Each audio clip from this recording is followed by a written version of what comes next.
Hello बच्चों, कैसे हैं आप सब लोग? बढ़िया हैं, मस्त हैं। उम्मीद भी करता हूँ कि आप लोग मस्त होंगे। ठीक है, और मस्त रहना भी चाहिए, क्यों ना मस्त हो। लेकिन अपनी मस्ती के साथ साथ ये मत भूल जाइएगा कि आपका बोर्ड एग्जामिनेशन, उसको भूलिएगा नहीं। ठीक है, तो मस्ती भी कीजिए और अपने बोर्ड की प्रिपरेशन भी करते रहिए। मस्ती के साथ थोड़ा सा अपना तवज्जो, अपने कंसंट्रेशन को बोर्ड की तरफ कंसंट्रेट कीजिए, है ना। ना ही बहुत ज़्यादा इसमें आपको मिस टेंशन लेना है, ना ही आपको बहुत ज़्यादा एक्साइटेड होना है। ठीक है, तो आपको दोनों चीज़, हर चीज़, सारी चीज़ों को बैलेंस करके चलना है ना। तो बहुत हो गई बातें। फिलहाल आज बात कर लेते हैं कि आज हम लोग पढ़ने क्या वाले हैं। आज हम लोग शुरू करने वाले हैं फैक्टराइजेशन। क्या शुरू करेंगे? फैक्टराइजेशन, जैसा कि मैंने यहाँ लिख रखा है फैक्टराइजेशन। तो नॉर्मली देखिए, पहली चीज मैं आप लोगों को एक चीज बता दूं कि कोई भी सब्जेक्ट हो, कोई भी चैप्टर हो, उसका आप लोग हमेशा उसका कॉन्सेप्ट बनाकर चलिए। ठीक है, ये मत करिए कि आपने चैप्टर खोला और आप जंप कर गए आगे। तो ये समझ लीजिए, अगर आप ऐसा कर रहे हैं तो ये आपके लिए इससे खतरनाक बात और कुछ नहीं हो सकती है।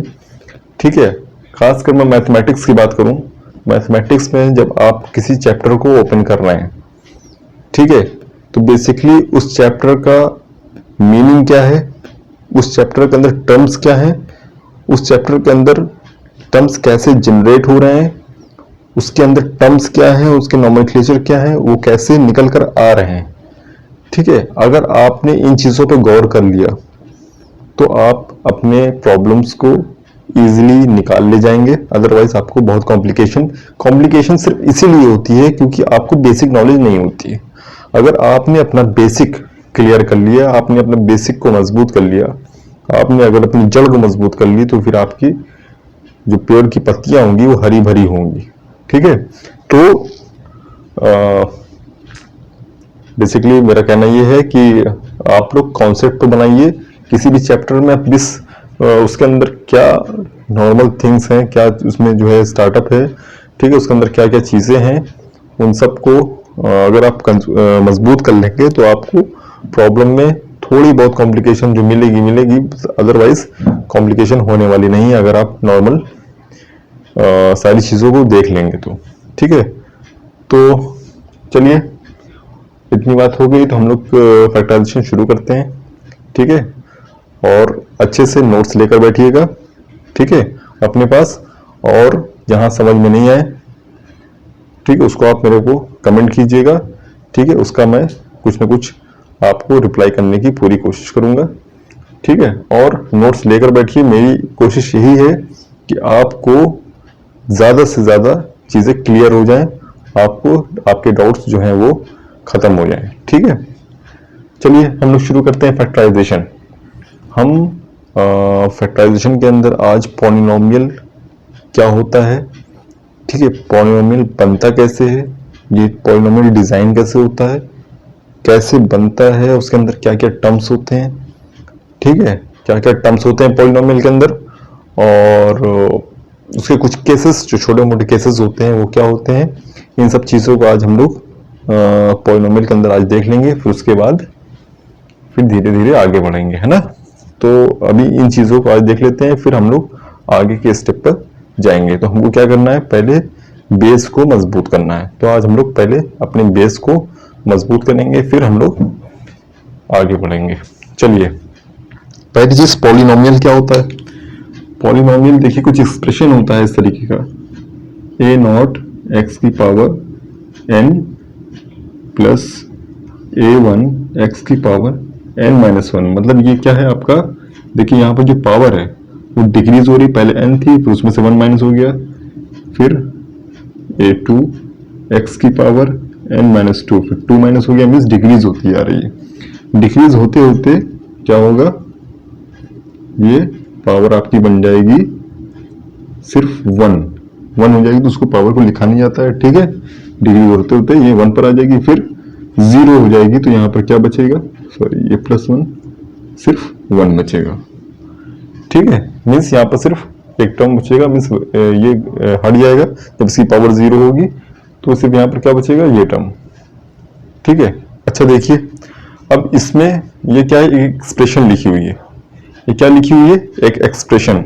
एक्सप्रेशन कैसी है, अलजेब्राइक टर्म्स, जैसे ये एक टर्म हो गया, एक टर्म ये हो गया, एक टर्म ये हो गया, ठीक है। ये सारे टर्म्स को मिलाकर डिफरेंट अलजेब्राइक टर्म्स जो हैं उनका एडिशन, वन और मोर अलजेब्राइक एक्सप्रेशन का जब सम करते हैं हम लोग, तो हमें क्या मिलता है, एक पॉलिनोमियल इक्वेशन मिलता है, सॉरी पॉलिनोमियल मिलता है, ठीक है। क्या मिलता है हमें, पॉलिनोमियल मिलता है, ठीक है। ये क्या है, ये सारे एक सिंगल टर्म्स हैं। कैसे टर्म्स हैं, अलजेब्राइक टर्म्स हैं, ठीक है। उसको जब हमने अलजेब्राइक ऐड कर दिया है तो क्या हुआ है, हमें एक पॉलिनोमियल मिल गई, ठीक है। तो पॉलिनोमियल क्या होता है, जब हम किसी एक ऐसा एक्सप्रेशन जिसमें हमें मीन्स राइट टर्म्स होते हैं, उनका जब हम एक या एक से ज्यादा अलजेब्राइक टर्म्स होते हैं, जब उनको आपस में ऐड कर देते हैं तो हमें क्या मिलती है, अलजेब्राइक पॉलिनोमियल हमें मिलती है, ठीक है। तो पॉलिनोमियल कुछ इस तरीके से होती है। चलिए मैं लिख देता हूं फिर से, a0 x की power n plus a1 x की power n-1 plus a2 x की power n-2 plus dot dot dot, फिर प्लस, इस तरीके से इक्वेशन पॉलिनोमियल लिखी जाती है, ठीक है। ये हमारी एक एक्सप्रेशन है जो कि पॉलिनोमियल है, ठीक है। अच्छा, इसमें क्या क्या टर्म्स होते हैं, अब हम लोग ये देख लेते हैं। तो जैसा कि ये क्या है, एक अलजेब्राइक एक्सप्रेशन है, ठीक है। अलजेब्राइक टर्म से मिलकर एक एक्सप्रेशन बनी है जो कि क्या कहलाती है, पॉलिनोमियल। तो अलजेब्राइक टर्म्स जो होते हैं उसमें क्या होता है, एक वेरिएबल टर्म होता है, जैसे यहां पर x है, इन सारे एक्सप्रेशंस में जो x है ये क्या होगा, इसे बोलते हैं वेरिएबल ऑफ द एक्सप्रेशन। क्या बोलते हैं, वेरिएबल, ठीक है, variable term of the expression, ठीक है, वेरिएबल टर्म होता है ये एक्सप्रेशन का। अच्छा, अब बात आती है यहां पर, ये जो यहां पर आप देख रहे हैं x के साथ जो मल्टीपल में टर्म है, इसे हम बोलते हैं कोफिशिएंट। क्या बोलते हैं, कोफिशिएंट, कोएफिशिएंट, इसे हम बोलते हैं कोफिशिएंट, ठीक है। क्या बोलते हैं इसको, कोफिशिएंट। अब देखिए यहां पर एक लास्ट टर्म बच रहा है, जब हमारा x की पावर 0 हो जाती है तो ये बन जाएगा 1। यहां तक तो 1 हो गई थी पावर, यहां पर 0 हो गई। जब 0 हो गई तो x का टर्म हट गया, यहां से वेरिएबल हट गया, तो यहां सिर्फ क्या बचा, एक टर्म जो बचा हमारा, उसको क्या बोलते हैं, कांस्टेंट। इसे हम क्या बोलते हैं, कांस्टेंट, ठीक है। बात समझ में आई, ये सेम लाइक आपने क्वाड्रेटिक इक्वेशन पढ़ी है ना, तो इसी से बनती है क्वाड्रेटिक इक्वेशन, ठीक है। अच्छा, अब देखिए इसमें क्या हो गया, जैसे a0 हो गया, a1 हो गया, a2 हो गया, ये सब क्या है, dot dot dot dot an+1, ये सब आपके क्या है, कोएफिशिएंट टर्म कहलाते हैं। क्या कहलाते हैं, कोएफिशिएंट टर्म होते हैं वेरिएबल के कोएफिशिएंट टर्म कहलाते हैं, ठीक है। क्योंकि ये वेरिएबल के साथ लगे होते हैं, इसलिए इन्हें क्या बोलते हैं, कोएफिशिएंट बोलते हैं, कोएफिशिएंट टर्म ऑफ वेरिएबल, ठीक है। और x हमारा वेरिएबल हो गया, ठीक है, x के टर्म। और ये जो होता है, जो पावर होती है, वो क्या कहलाती है, डिग्री ऑफ द पॉलिनोमियल। क्या कहलाती है, पॉलिनोमियल की डिग्री कहलाती है। अच्छा, अगर यहां पर क्या करें, सबसे हाईएस्ट पावर क्या है, x की पावर n, अगर यहां पर ए नॉट जीरो नहीं होगा, अगर ए नॉट जीरो नहीं होता है तो ये जीरो नहीं होगा। इट मीन्स ए नॉट क्या होगा, कोई ना कोई वैल्यू होगी हमारी, ठीक है। ए नॉट क्या होगी, हमारी कोई ना कोई वैल्यू होगी। तब ए नॉट कोई ना कोई वैल्यू होगी तो इसका टर्म मिलेगा एक्स की पावर एन। ये क्या होगा, मैक्सिमम पावर होगी इस पूरे इक्वेशन की। तो ऐसे कंडीशन में इस टर्म को हम क्या बोलते हैं, लीडिंग टर्म। क्या बोलते हैं, लीडिंग टर्म। इस पूरे टर्म को हम लोग बोलते हैं लीडिंग टर्म, ठीक है। और जो हमारी ये जो हमारा कोफिशिएंट होता है वो लीडिंग कोफिशिएंट होता है। कौन सा, लीडिंग कोफिशिएंट, ठीक है। इतनी बात क्लियर है आप लोगों को? ओके, चलिए फिर हम आपको कुछ और चीजें बताते हैं इसमें, ठीक है। इतनी बात आप लोगों को समझ में आ गई होगी। अगर समझ में आ गई है तो आप अपने हिसाब से अपने नोट्स में इसको राइट डाउन कर लीजिए अच्छे से, ठीक है। क्या मैंने बताया, ये आपका जो एक्सप्रेशन होता है अलजेब्राइक एक्सप्रेशन, ठीक है, इसी को हम क्या बोलते हैं, पॉलिनोमियल। और इसमें जो टर्म्स होते हैं a naught, a one, a two, dot dot dot, a n plus one, ये पूरा क्या कहलाते हैं, कोफिशिएंट कहलाते हैं वेरिएबल के। और वेरिएबल क्या होता है, जो एक्स का टर्म होता है हमारा एक पॉलिनोमियल के अंदर, वो हमारा क्या होता है, वेरिएबल होता है, ठीक है। और जो पावर होती है वो पॉलिनोमियल की डिग्री कहलाती है, ठीक है। और जो सबसे हाईएस्ट पावर होती है, जो एक्सप्रेशन में पूरे जो वेरिएबल के ऊपर हाईएस्ट पावर होती है, उस टर्म को हम क्या बोलते हैं, लीडिंग टर्म। और जो उसके साथ कोफिशिएंट लगा होता है उसे हम क्या बोलते हैं, लीडिंग कोफिशिएंट, ठीक है। और आपकी जो डिग्री होती है, डिग्री आपकी वहीं से पता चलती है जो लीडिंग टर्म होता है। लीडिंग टर्म पे जो पावर होगी वही आपकी उस पॉलिनोमियल की डिग्री कहलाएगी। क्या कहलाएगी, उस पॉलिनोमियल की डिग्री वही कहलाएगी जो कि लीडिंग टर्म होगा किसी पॉलिनोमियल का, ठीक है। किसी पॉलिनोमियल का जो लीडिंग टर्म होगा उसमें जो वेरिएबल की पावर होगी, ठीक है, उसी को हम क्या बोलते हैं, degree of the polynomial. Okay, चलिए आगे कुछ देख लेते हैं। अब देखिए हमारे पास ये एक पॉलिनोमियल है, ठीक है। ये एक पॉलिनोमियल है। ये पॉलिनोमियल जो है हमारी किसमें है, एक्स वेरिएबल में, इन वेरिएबल एक्स। ये हमारी पॉलिनोमियल है जिसमें वेरिएबल क्या है, एक्स है, ठीक है। तो हम इसको कैसे लिख सकते हैं, लिख सकते हैं एफ ऑफ एक्स, ठीक है। इसको हम इस तरीके से कुछ भी दिखा सकते हैं, एफ एक्स दिखा सकते हैं, ठीक है, एफ एक्स दिखा सकते हैं, जी एक्स बोल सकते हैं, या फिर एच एक्स बोल सकते हैं, कुछ भी बोल सकते हैं इसको, ठीक है। इस पर आपको कंफ्यूज नहीं होना है कि सिर्फ एफ एक्स ही बोलेंगे, इसको कुछ भी बोल सकते हैं, एफ एक्स, जी एक्स या एच एक्स, कुछ भी बोल सकते हैं, ठीक है। तो इसको हम क्या दिखाते हैं, इसको किससे डिनोट करते हैं, एफ एक्स से, ठीक है। चलिए बेसिकली हम लोग क्या करते हैं, इसको एफ एक्स से डिनोट करते हैं। एफ एक्स हमारा क्या हो जाएगा, ए नॉट एक्स की power n plus a one x की power n minus one plus a two x की power n minus two plus dot dot dot dot plus a n minus one x plus a n, ठीक है। अब देखिए एक चीज याद रखिए, यहां पर आपका जो ए कोफिशिएंट अभी मैंने इससे पहले बताया, जो a naught, a one, a two, a three, ये सारी चीजें क्या हैं, आपके वेरिएबल टर्म एक्स के साथ है, उसको क्या बोलते हैं, कोफिशिएंट ऑफ द वेरिएबल, ठीक है। तो ये सारे टर्म्स जो होते हैं, a naught, a one, a two, dot dot dot dot, ये सब क्या होते हैं, ये हमेशा रियल नंबर होते हैं, ठीक है। ये क्या होने चाहिए, रियल नंबर, ओके। अब बात आती है कि x तो आपका वेरिएबल है, x आपका क्या है, वेरिएबल, ठीक है। यहां पर बात आती है n की। n क्या होना चाहिए बेटा, n माइनस वन, या फिर n ही कह लीजिए क्योंकि n ही आपका मेन है। n आपका क्या होना चाहिए, नॉन जीरो। क्या होना चाहिए, non zero, sorry positive integer होना चाहिए, याद रखिए क्या होना चाहिए, पॉजिटिव इंटीजर।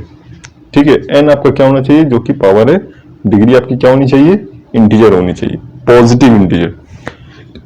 ओके,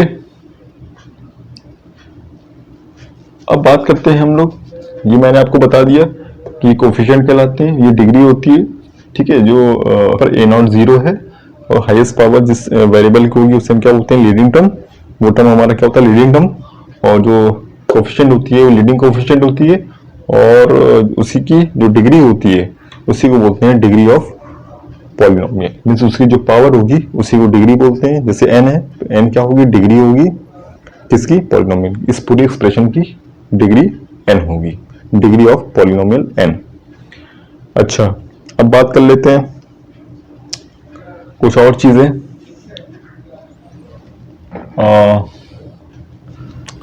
अब देखिए इसमें ये ए नॉट एक्सन प्लस फिर ये एक टर्म लिखा हुआ है, ठीक है, ए वन एक्स की पावर माइनस वन, फिर प्लस ये टर्म लिखा है ए टू एक्स की पावर माइनस टू।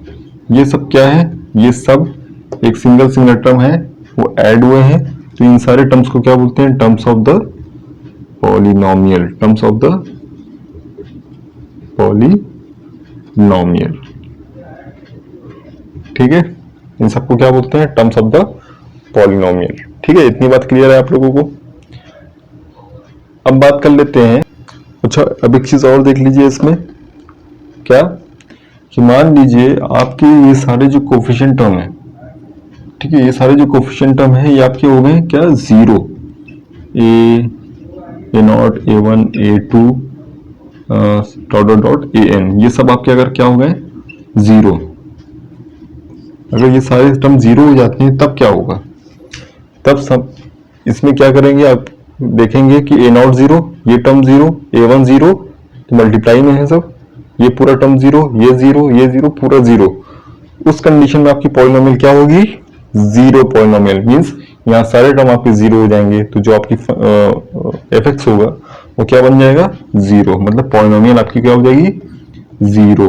अगर वहां पर अगर आपको जीरो पॉलिनोमियल की डिग्री पूछी जाए, अगर आपको जीरो पॉलिनोमियल की डिग्री पूछी जाए, जब यहाँ पर कोई टर्म है ही नहीं, तो हम उसकी डिग्री क्या बता सकते हैं, नहीं बता सकते। तो ऐसे केस में डिग्री क्या होती है, जीरो पॉलिनोमियल की डिग्री हमेशा नॉट डिफाइंड होती है, नॉट डिफाइंड। ठीक है, जीरो पॉलिनोमियल की जो डिग्री होती है वो नॉट डिफाइंड होती है। ठीक है, इतनी बात समझ में आ गई। चलिए इसमें केस और देख लेते हैं। अब ये मान लीजिए कि चलिए मैं इसको रफ कर देता हूं, आप लोग इसको लिख लीजिए, नोट कर लीजिए। ठीक है, मैं इसको रफ करता हूं। ये एक केस हो गया। मान लीजिए अब क्या होगा कि इसमें आपकी जो डिग्री है, ठीक है, डिग्री जीरो। अगर ऐसा कहा गया कि आपके पास एक पॉलिनोमियल है डिग्री जीरो का, डिग्री जीरो का, अगर आपको ऐसा बोला जाता है कि आपके पास एक पॉलिनोमियल है डिग्री जीरो का, ये तभी पॉसिबल है। याद रखिएगा, जीरो डिग्री मीन्स आपकी जो पॉलिनोमियल है उसकी जो डिग्री होगा वो जीरो होगी। डिग्री जीरो का मतलब क्या है, जो पावर है वो हाईएस्ट पावर जो होती है, ऐसा टर्म जो लीडिंग टर्म होता है उसके ऊपर जो वेरिएबल की पावर होती है उसी को क्या बोलते हैं, डिग्री। कहा जा रहा है कि वो डिग्री आपकी क्या हो जाए, जीरो। ये कब पॉसिबल है, ये तब पॉसिबल है कि आपका सारा टर्म क्या हो जाए, ये सारा टर्म जीरो। ठीक है, ये सारा टर्म मीन्स एक्स की जो पावर होगी वो जीरो होगी। क्या होगी, जीरो होगी नहीं, मीन्स आपकी जो डिग्री हो वो बचे ही ना। ठीक है, एक्स की पावर क्या हो जाएगी, जीरो। ठीक, क्लियर है। मीन्स आपका जो वेरिएबल का टर्म होगा सब खत्म, आपकी जो वेरिएबल का टर्म होगा वो फिनिश, यही होगा, है ना।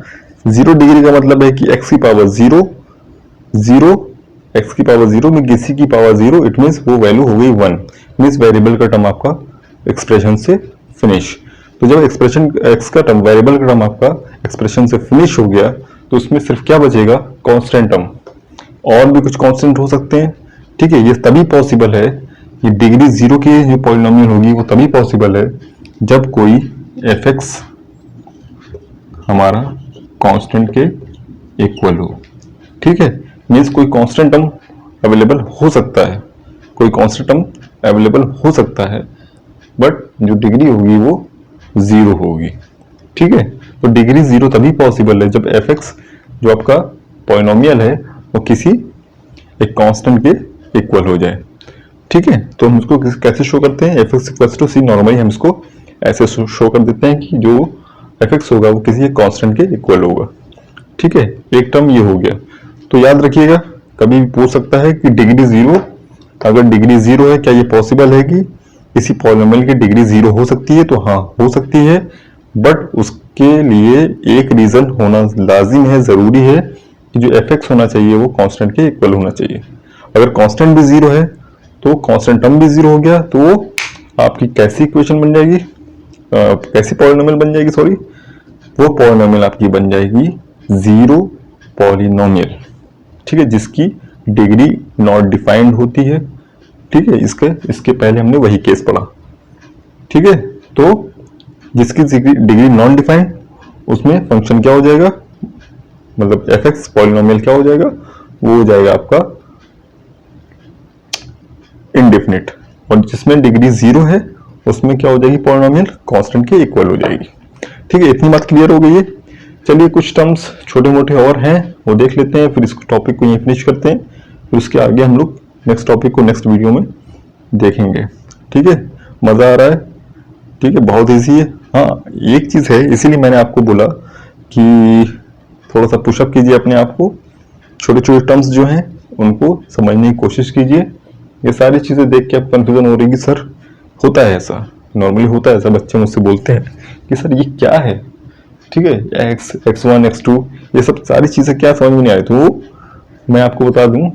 चलिए मैं आपको इसको एक ले लेता हूं, इसका एक एग्जाम्पल, ठीक है, उससे आपको समझ में आ जाएगा।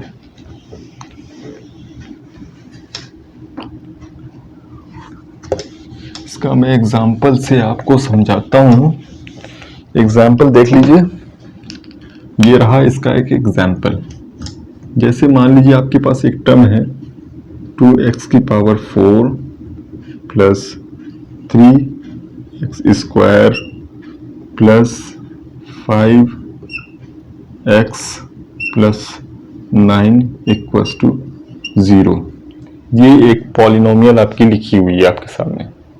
क्या लिखी हुई है, एक पॉलिनोमियल आपके सामने लिखी हुई है, ठीक है। यहां पर देखिए 2 3 5 9, जैसे यहां पर a0 a1 a2 लिखे हुए हैं, उसी तरीके से क्या है, कुछ ये सब x के मल्टीपल टर्म है ना, x के मल्टीपल मींस वेरिएबल के मल्टीपल टर्म है, तो इसे क्या बोलेंगे, 2 को x की पावर 4 का कोफिशिएंट, वेरिएबल x की पावर 4 का कोफिशिएंट, 3 को क्या बोलेंगे, x स्क्वायर, स्क्वायर का जो टर्म है, वेरिएबल का जो स्क्वायर वाला टर्म है उसकी कोफिशिएंट बोलेंगे, 5 होगा कोफिशिएंट ऑफ x, x का कोफिशिएंट, और 9 जो है आपका, जैसे यहाँ पर an है, यहाँ पर क्या हो गया है, x की पावर 0 हो गई है, मीन्स ये कांस्टेंट टर्म वहां से x की पावर खत्म हो गई है, ये कांस्टेंट टर्म जैसे यहाँ पे an था वैसे यहाँ पर क्या बन गया 9, एक कांस्टेंट टर्म, ठीक है। कोरिलेट कीजिए दोनों पॉलिनोमियल को,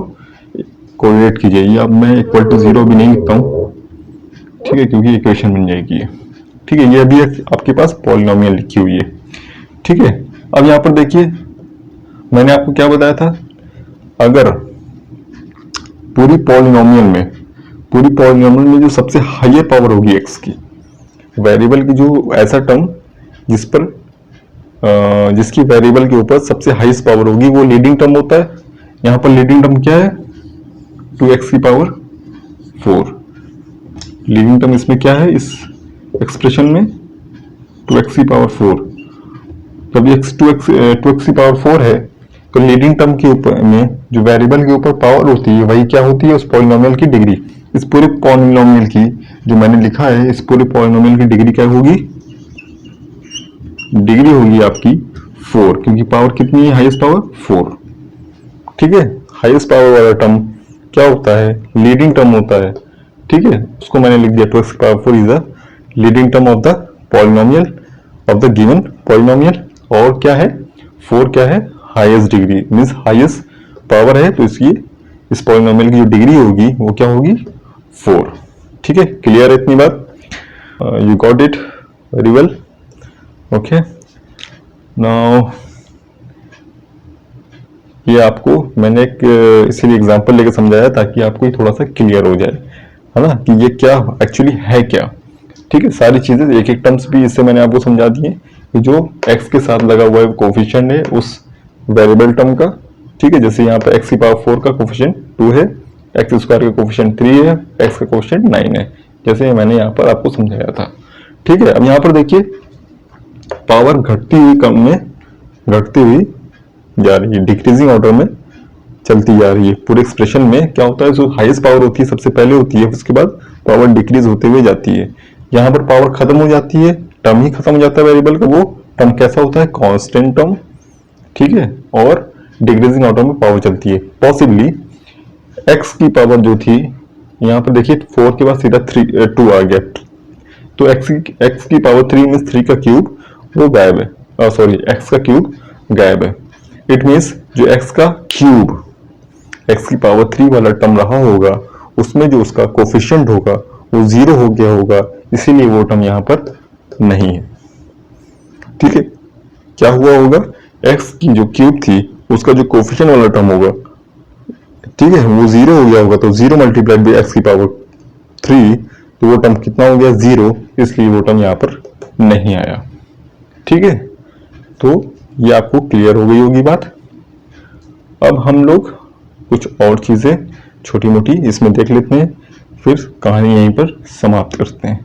ठीक है, चलिए अब देख लेते हैं कि पॉलिनोमियल इक्वेशन क्या होती है। हम लोगों ने ये देख लिया कि पॉलिनोमियल क्या होते हैं, उसके टर्म क्या होते हैं, छोटी मोटी चीजें उसमें जो होती हैं वो उसमें क्या होता है, ठीक है, डिग्री क्या होती है, सारी चीजें हमने देख लिया है। अब हम ये देख लेते हैं कि पॉलिनोमियल इक्वेशन क्या होती है। मान लीजिए आपके पास एक पॉलिनोमियल है, पॉलिनोमियल को हम f(x) से दिखाते हैं, है ना, f(x) हमको पॉलिनोमियल दिखाने का एक तरीका है f(x). ठीक है, उसको हम कैसे दिखाते हैं, f(x) equals to a0 x की power n plus a1 x की power n-1 plus a2 x की power n-2 plus dot dot dot dot plus n-1 x की पावर 1 प्लस an। ये हमारे पास एक पॉलिनोमियल लिखी हुई है। ठीक है, ये हमारे पास एक पॉलिनोमियल लिखी हुई है, किसकी, इन वेरिएबल x, ये किसमें लिखी हुई है, x के वेरिएबल के टर्म में। ठीक है, ये पूरी पॉलिनोमियल जो हमारी एक्सप्रेशन है, पॉलिनोमियल एक्सप्रेशन, ये x के वेरिएबल के टर्म में लिखा हुआ है। इतना क्लियर है। और इस पूरे एक्सप्रेशन की डिग्री क्या होगी, इस पूरे एक्सप्रेशन की डिग्री होगी, वो होगी n। डिग्री n तभी पॉसिबल है, इस पॉलिनोमियल की डिग्री n तभी पॉसिबल है जब a0 मीन्स a की पावर x की पावर n का जो कोफिशिएंट a0 है, अगर वो 0 नहीं हुआ तो। अगर ये 0 हो जाएगा तो ये डिग्री पॉसिबल नहीं है। तो हम नेक्स्ट टर्म पर जाएंगे, यहाँ पर देखेंगे अगर a1 0 हुआ है, 0 नहीं है, तो ये हमारी डिग्री होगी और ये हमारा लीडिंग टर्म बन जाएगा। ठीक है, तो ये डिग्री n तभी पॉसिबल है जब a0 आपका क्या हो, 0 ना हो। ठीक है, ऐसी कंडीशन में हम f(x) को क्या कर सकते हैं, लिख सकते हैं इक्वल्स टू 0। क्या कर सकते हैं, f(x) equals to 0। It does not means the polynomial is 0 polynomial, ये मेरे कहने का मतलब नहीं है। ठीक है, मेरे कहने का मतलब ये है कि ये पूरा एक्सप्रेशन किसके इक्वल हो जाए, a0 x की power n plus a1 x की power n-1 plus a2 x की power n-2, equals to dot dot dot dot plus a n minus one x plus a n. ये पूरा expression को हम क्या लिख सकते हैं, इक्वल्स टू 0। ठीक है, यही एफ एक्स है। ठीक है, हम इसको अगर इस तरीके से दिखा दें कि ये पूरा एक्सप्रेशन 0 के इक्वल है, तो ऐसे एक्सप्रेशन को हम क्या बोलते हैं, इक्वेशन ऑफ द पॉलिनोमियल। ऐसे इक्वेशन को हम क्या बोलते हैं, पॉलिनोमियल इक्वेशन। ठीक है, हम पॉलिनोमियल इक्वेशन को 0 के इक्वल दिखा दें, अगर हमारे पास डिग्री n और a नॉट इक्वल टू 0 है, तो हम इसको 0 इक्वल दिखा दें, तो इसी को क्या बोलते हैं, पॉलिनोमियल इक्वेशन। पॉलिनोमियल हमको पता था, पॉलिनोमियल को हमने 0 के इक्वल कर दिया, इक्विवेलेंट कर दिया 0 के, तो हम उसको क्या बोल देते हैं, पॉलिनोमियल इक्वेशन। ठीक है, इसी को हम क्या बोल देते हैं, पॉलिनोमियल इक्वेशन। ठीक है, जैसे फॉर एग्जांपल देख लीजिए, जैसे हमारे पास एक पॉलिनोमियल है 2x cube plus 3x square plus 3x plus 1 equals to 0। ये हमारे पास क्या है, एक पॉलिनोमियल है। ये पॉलिनोमियल हमारे पास डिग्री 3 का, डिग्री क्या है इसकी, 3। ठीक है, हम इसको अगर 0 के इक्वल रख दें, इसको इक्वेट करते हैं 0 से, ठीक है, तो ये हमारा क्या बन जाएगा, एक इक्वेशन बन जाएगी जो कि क्या कहलाएगी, पॉलिनोमियल इक्वेशन। समझ में आ रही है बात? Okay, done. चलिए एक दो चीजें और हैं, वो भी देख लेते हैं, फिर इसको आगे फॉरवर्ड करते हैं। चलिए अब हमको क्या करना है, हमारे पास एक पॉलिनोमियल थी, अब बाय चांस हमारे पास दो पॉलिनोमियल आ गई हैं। ठीक है, दोनों पॉलिनोमियल को हमें बताना है कि दोनों इक्वल हैं।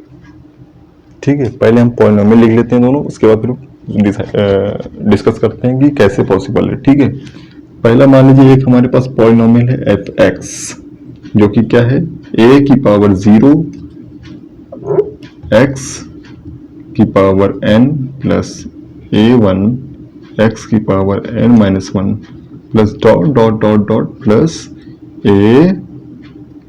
n minus 1 x plus a n। एक हमारे पास पॉलिनोमियल ये है, दूसरी पॉलिनोमियल हमारे पास एक और आ गई है, उसमें हम इसको चेंज कर देते हैं। ठीक है, ताकि लगे कि अलग पॉलिनोमियल हम लिख रहे हैं। ठीक है, तो कोफिशिएंट यहाँ a था, तो हम इसको बना देते हैं b0 x की पावर, यहाँ पावर n थी, तो इसको हम m बना देते हैं। ठीक है, प्लस b1 x की power n minus 1 plus dot dot dot dot plus b m minus 1 x plus a की power a m constant term. ये दो हमारे पास पॉलिनोमियल है। ठीक है, ये दो हमारे पास पॉलिनोमियल लिखे हुए, हमें ये बताना है कि दोनों इक्वल कैसे पॉसिबल है। ये इक्वल तभी हो सकते हैं, तभी ये पॉसिबल है कि ये दोनों इक्वल हो जाएं। देखिए कैसे, f x equals to g x, मतलब ये दोनों पॉसिबल हैं, लेकिन कैसे हैं, ये तभी पॉसिबल है जब आपके जो वेरिएबल का क्या है, पावर है या डिग्री है, वो क्या हो जाए, सेम हो जाए, n इक्वल्स टू m। बात समझ में आई? क्या हो जाए, n इक्वल्स टू m। ये तभी पॉसिबल है जब आपकी पावर जो n है, पहले पॉलिनोमियल में क्या है, डिग्री n है, और यहाँ पर जो पॉलिनोमियल है उसकी डिग्री m है, ये दोनों आपस में क्या हो जाए, इक्वल हो जाए। ये तभी पॉसिबल है कि ये दोनों पॉलिनोमियल आपस में इक्वल होंगी। अच्छा, इसके साथ साथ ये जो a की टर्म्स हैं, a की टर्म, इसको हम मान लें कि ai का मतलब यहाँ पर 1 पुट कर दें, 0 पुट कर दें, 2 पुट कर दें, 3 पुट कर दें, जितने भी टर्म्स होंगे वही bi के इक्वल होना चाहिए। समझ रहे हैं बात को? जो कोफिशिएंट का टर्म है, जैसे यहाँ पर a0 है तो वो इक्वल होना चाहिए b0 के, यहाँ पर a1 है तो वो इक्वल होना चाहिए b1 के, और यहाँ पर जैसे ये सारे टर्म्स है इसी तरीके से आगे इक्वल होते जाने चाहिए, तभी ये पॉसिबल है। ठीक है, कि ये दोनों जो पॉलिनोमियल है आपके वो एक दूसरे के इक्वल। ठीक है, क्या कंडीशंस है, जो डिग्री है दोनों पॉलिनोमियल की वो आपस में इक्वल होनी चाहिए, और जो कोफिशिएंट टर्म है करस्पॉन्डिंग वेरिएबल के, ठीक है, वो इक्वल होने चाहिए। तो ये आपकी जो पॉलिनोमियल होगी वो आपकी इक्वल होगी, ठीक है। तो इसी के साथ आज हम इतना ही टॉपिक रखते हैं, ठीक है। इसको आप लोग जितना मैंने अभी आज आप लोगों को बताया, ठीक है, इसको आप एक नोट्स में अपने को नोटबुक में अच्छे से लिख कर उसको क्या कर लीजिए, रिवाइज कर लीजिए, ठीक है।